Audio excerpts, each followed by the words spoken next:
Jadi orang syukuran beres modal teh. Alhamdulillahilladzi azhaba anni ma yu'dini.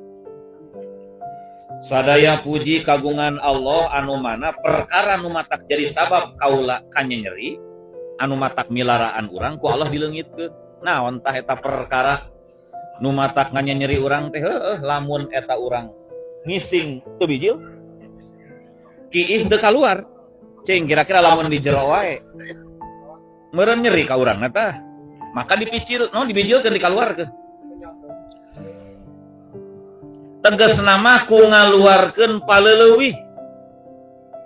Ngaranna ge barang leuwih mah kudu dikaluarkeun. Nyaah ieu mah tadi daharna jeung daging kurban aing moal modal. Justru nu kitu mah ditatahan ku urang teh karakah jadi panyakit. Bahkan lamun urang rek berjamaah ternyata urang teh sapertina hayang kiih atawa hayang modal, ta urang leuwih hade keneh mentingkeun modal mentingkeun kiih tinimbang berjamaah.